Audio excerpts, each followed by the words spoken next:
Hi, welcome back to my YouTube channel prime with you.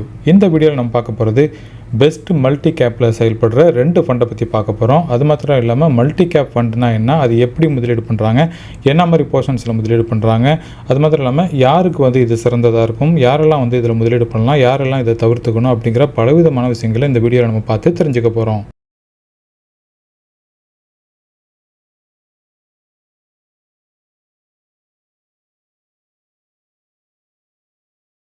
Suppose நீங்கள் mutual ஃபண்டில் முதலீடு பண்ணி உங்களோட ஃபினான்ஷியல் ஃப்ரீடமை நீங்கள் அடையணும்னு விருப்பப்பட்டீங்கன்னா, நான் எப்படி அந்த ஃபினான்ஷியல் ஃப்ரீடத்தை அடைஞ்சனோ என்ன மாதிரியே நீங்களும் முதலீடு பண்ண விருப்பப்பட்டீங்கன்னா, இந்த ₹1 கோடி இலக்கு அப்படிங்கிறத ஒரு கோர்ஸ் நான் லான்ச் பண்ணியிருக்கேன். அந்த கோர்ஸில் சேர்றதன் மூலம் நீங்கள் என்னோட ஓன் போர்ட்ஃபோலியோவில் நான் எப்படி முதலீடு பண்ணுறேன், என்ன மாதிரி போர்ஷன்ஸில் முதலீடு பண்ணுறேன், அதை தெரிஞ்சுக்கிட்டு நீங்களும் முதலீடு பண்ணி உங்களோட வெல்த் நீங்கள் கிரியேட் பண்ணிக்க முடியும். சப்போஸ் நீங்கள் மியூச்சுவல் ஃபண்டில் உங்களுக்கு எதுவும் சந்தேகம் இருந்துச்சுன்னா, அல்லது உங்களோட ஏற்கனவே நீங்கள் பண்ணிகிட்டு இருக்க முதலீடுகள் எல்லாம் சரியாக இருக்கா, அல்லது அதை மாற்றி அமைக்கணும் நீங்கள் விரும்புனீங்கன்னா என்கிட்ட 1-to-1 செஷன் நீங்கள் புக் பண்ணிவிட்டு என்கிட்ட நீங்கள் கன்சல்ட் பண்ணிக்கலாம். உங்களுக்கு கிளியர் கட்டான விஷயங்களை பல விஷயங்களை நான் சொல்லிக் கொடுப்பேன். அது மாத்திரம் இல்லாமல் எப்படி ஸ்ட்ராட்டஜிக்கலாக நம்ம முதலீடு பண்ணணும், எந்த டயத்தில் எப்படி முதலீடு பண்ணணும், என்ன மாதிரியான போர்ஷன்ஸில் நம்மளோட முதலீடு வச்சுக்கணும் அப்படிங்கிறத ஃபுல் டீட்டெயிலான ஒரு விளக்கமாக இருக்கும். நீங்கள் அதை மிஸ் பண்ணாமல் ஜாயின் பண்ணுங்கள். சப்போஸ் மியூச்சுவல் ஃபண்டை பற்றி உங்களுக்கு பெரிய நாலேஜ் இல்லாட்டி எவ்ரிதிங் அபவுட் ஈக்விட்டி ஃபண்ட் அப்படிங்கிற இந்த கோர்ஸில் நீங்கள் ஜாயின் பண்ணுறது மூலம் மியூச்சுவல் ஃபண்டில் A to Z நீங்கள் தெரிஞ்சுக்க முடியும். மியூச்சுவல் ஃபண்ட் பர்ச்சேஸ் பண்ணுறதுலேருந்து அந்த ட்ரஸ்ட்டு எப்படி பில்ட் பண்ணுறாங்க அப்படிங்கிறதுலேருந்து ஒரு ஃபண்டை விற்றா நமக்கு எவ்வளோ டேக்ஸ் கால்குலேஷன் பண்ணுவாங்க அப்படிங்கிற பலவிதமான விஷயங்களை நான் இதில் டிஸ்கஸ் பண்ணியிருக்கேன். இந்த ஒரு கோர்ஸ் எடுத்தாலே நீங்கள் மியூச்சுவல் ஃபண்டில் ஒரு மாஸ்டர் கிளாஸில் நீங்கள் ஜாயின் பண்ண நன்மை உங்களுக்கு கிடைக்கும். இதோட லிங்க் நான் கீழே டிஸ்கிரிப்ஷனில் ஆட் பண்ணியிருக்கேன். அது மாத்திரம் இல்லாமல் பின் கமெண்ட்லேயே நான் ஆட் பண்ணியிருக்கேன். அது மூலிமா நீங்கள் பார்த்து நீங்கள் தெரிஞ்சுக்கலாம்.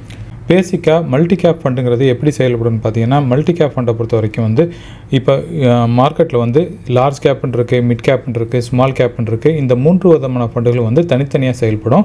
இதில் இந்த மல்டி கேப் ஃபண்டை பொறுத்த வரைக்கும் பார்த்தீங்கன்னா என்ன ஒரு ரூல்ஸ் கொண்டு வந்திருக்காங்கன்னு பார்த்தீங்கன்னா, மினிமம் 25% லார்ஜ் கேப்பில் முதலீடு பண்ணணும். அதேமாதிரி மினிமம் 25% மிட் கேப்பில் முதலீடு பண்ணணும். அதேமாதிரி ஸ்மால் கேப்லேயும் ஒரு 25% முதலீடு பண்ணணும். பாக்கி இருக்கிற அந்த 25% அதாவது அந்த ஃபண்ட் மேனேஜர் சில சமயம் மிட் கேப் ஸ்டாக்கில் விலை இறங்கியிருக்கலாம், சில சமயம் ஸ்மால் கேப் ஸ்டாக்கில் விலை இறங்கியிருக்கலாம். ஸோ இப்படி இருக்கிறப்ப ஃபண்ட் மேனேஜர் ஓனாக தீர்மானிப்பார் எந்த திட்டத்தில் நம்ம முதலீடு பண்ணலாம் அப்படிங்கிறத தீர்மானித்து அவர் முதலீடு பண்ணுவார். இதை டைனமிக் அலோகேஷன் அப்படிங்கிற மாதிரி சொல்லலாம். ஸோ அவர் எப்படி விருப்பப்படுறாரோ அதுக்கு தகுந்த மாதிரி அவங்க முதலீடு பண்ணலாம். இந்த ஃபண்டில் இருக்க பெனிஃபிட் என்னென்னு பார்த்தீங்கன்னா, நீங்கள் ஒவ்வொரு ஃபண்ட்லேயும் போய் முதலீடு பண்ண தேவை கிடையாது. உதாரணமாக லார்ஜ் கேப்பில் போய் தனியாக முதலீடு பண்ணணும், மிட் கேப்பில் போய் தனியாக முதலீடு பண்ணணும், ஸ்மால் கேப்பில் போய் தனியாக முதலீடு பண்ணணும். அப்படிப்பட்ட தேவை இல்லாமல் ஒரு ஃபண்டில் நீங்கள் முதலீடு பண்ணுறதன் மூலம் இது எல்லா கேட்டகரியிலும் நீங்கள் முதலீடு பண்ணுறீங்க.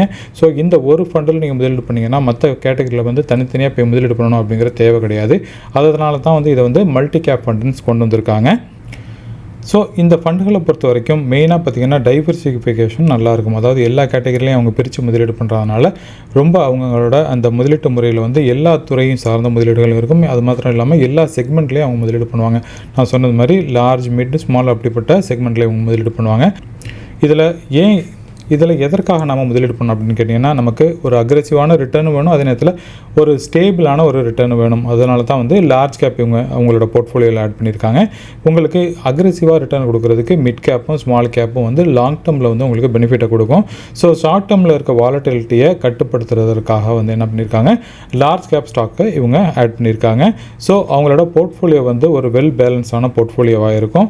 அது மாத்திரம் இல்லாமல் யாரெல்லாம் க்ரோத் ஓரியன்டாக முதலீடு பண்ண விருப்பப்படுறாங்களோ, அதாவது லாங் டேர்மில் இதில் முதலீடு பண்ணுறவங்க ஒரு மினிமம் ஒரு 10 வருஷத்துக்கு மேலே ஒரு முதலீடு காலம் இருக்கிறப்ப இப்படிப்பட்ட திட்டங்களில் முதலீடு பண்ணுறது சிறந்தது. ஸோ இந்த திட்டங்களில் யார் முதலீடு பண்ணலாம் அப்படின்னு கேட்டிங்கன்னா, இப்போ நீங்கள் ஃபஸ்ட் டைம் இன்வெஸ்டராக இருந்தால் இப்படிப்பட்ட திட்டங்களில் முதலீடு பண்ணுறதை தவிர்த்துங்க அப்படின்னு சொல்லுவேன். ஏன்டா இதில் மிட் கேப்பும் ஸ்மால் கேப்பும் கொஞ்சம் பெரிய அளவில் இருக்கிறதுனால இதில் வாலட்டிலிட்டி ஸ்லைட்லி அதிகமாக இருக்கும். அதனால் நீங்கள் தவிர்த்துங்க. அதுக்கு பதிலாக நீங்கள் என்ன பண்ணலாம், ஒரு ஃப்ளெக்ஸி கேப் ஃபண்டை தேர்ந்தெடுத்து நீங்கள் முதலீடு பண்ணலாம். நம்ம சேனலில் ஃப்ளெக்ஸி கேப் சம்மந்தமாக நிறைய வீடியோக்கள் போட்டிருக்கேன். அந்த வீடியோவை நீங்கள் அனாலிசிஸ் பண்ணி பார்த்தீங்கன்னாலே உங்களுக்கு புரியும் எந்த ஃபண்டில் முதலீடு பண்ணணும் அப்படின்ட்டு.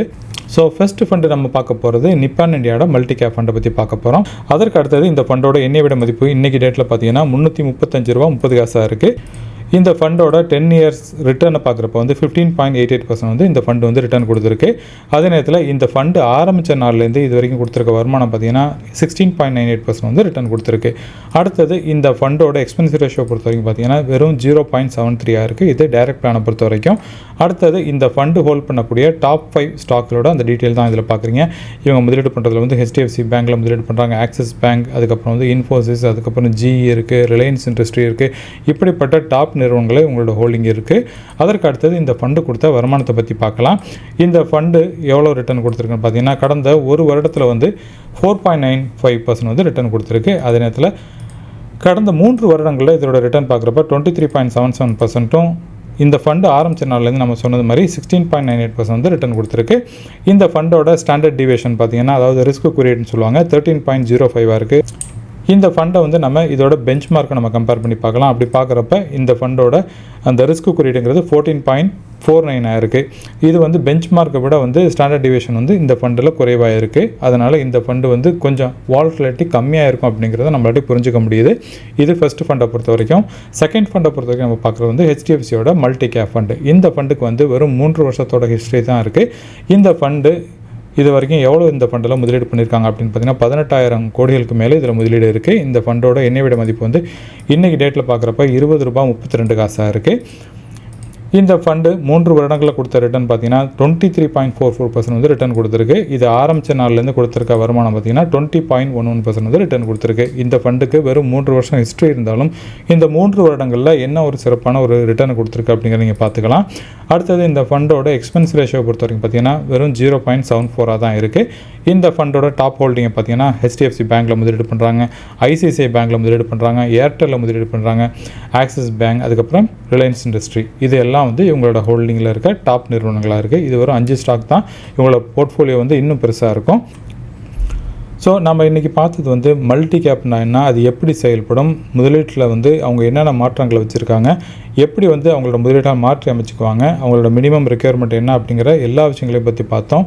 இந்த மல்டி கேப் வகையிலே சிறப்பாக செயல்படக்கூடிய 2 ஃபண்டுகளை பற்றி உங்களுக்கு நான் எடுத்து சொல்லியிருக்கேன். இந்த 2 ஃபண்டுகளும் வந்து சிறந்த ஃபண்டுகள். சப்போஸ் யாரெல்லாம் முதலீடு பண்ணணும்னு விருப்பப்படுறீங்களோ இந்த ஃபண்டை பற்றி ஓனாக அனாலிசிஸ் பண்ணிவிட்டு இதில் முதலீடு பண்ணலாமா வேணாமா அப்படிங்கிறத ஓனாக தீர்மானிச்சுக்கோங்க.